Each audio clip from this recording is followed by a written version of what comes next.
ಬನ್ನೇರುಘಟ್ಟ ಉದ್ಯಾನದಲ್ಲಿ 3 ಹುಲಿಮರಿಗಳ ಸಾವು. ಚಾಮರಾಜನಗರದಲ್ಲಿ ಇತ್ತೀಚೆಗೆ 4 ಹುಲಿಗಳು ಸಾವನ್ನಪ್ಪಿದ್ದು ರಾಷ್ಟ್ರ ಮಟ್ಟದಲ್ಲಿ ದೊಡ್ಡ ಚರ್ಚೆಯಾಗಿತ್ತು.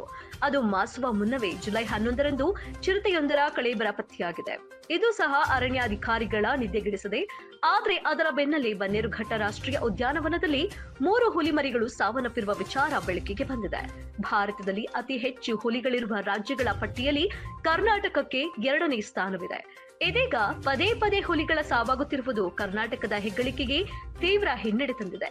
ಬನ್ನೇರುಘಟ್ಟ ಜೈವಿಕ ಉದ್ಯಾನದ ಸಫಾರಿ ಹಾದಿಯ ಸಮೀಪ ಹಿಮ ಎಂಬ ಹೆಣ್ಣು ಹುಲಿಯ 3 ಹುಲಿಮರಿಗಳು ಮೃತಪಟ್ಟಿರುವುದು ಜುಲೈ 11ರಂದು ಬೆಳಕಿಗೆ ಬಂದಿದೆ. 7 ವರ್ಷದ ಹೆಣ್ಣು ಹುಲಿ ಹಿಮ ಇತ್ತೀಚೆಗೆ 2 ಗಂಡು ಹಾಗೂ 1 ಹೆಣ್ಣು ಮರಿಗೆ ಜನ್ಮ ನೀಡಿತ್ತು. ಹುಟ್ಟಿದ ಕೆಲವೇ ದಿನದಲ್ಲಿ 3 ಮರಿಗಳು ಮೃತಪಟ್ಟಿವೆ. ಹಿರಿಯ ಅನುಭವಿ ತಜ್ಞ ವೈದ್ಯರ ಕೊರತೆ, ಆರೈಕೆಯಲ್ಲಿ ನಿರ್ಲಕ್ಷ್ಯ ವಹಿಸಿದ್ದರಿಂದ ಮರಿಗಳು ಮೃತಪಟ್ಟಿವೆ ಎಂಬ ಆರೋಪ ಕೇಳಿ ಬಂದಿವೆ. ಆದ್ರೆ ಈ ಆರೋಪವನ್ನ ಬನ್ನೇರುಘಟ್ಟ ಜೈವಿಕ ಉದ್ಯಾನದ ಕಾರ್ಯನಿರ್ವಾಹಕ ಅಕಾರಿ ವಿಶಾಲ್ ಸೂರ್ಯ ಸೇನ್ ನಿರಾಕರಿಸಿದ್ದಾರೆ. ತಾಯಿ ಹುಲಿ ಮರಿಗಳಿಗೆ ಹಾಲುಣಿಸುತ್ತಿರಲಿಲ್ಲ, ಇದೇ ಕಾರಣದಿಂದ ಮೃತಪಟ್ಟಿರಬಹುದು ಎಂದು ಹೇಳಿದ್ದಾರೆ.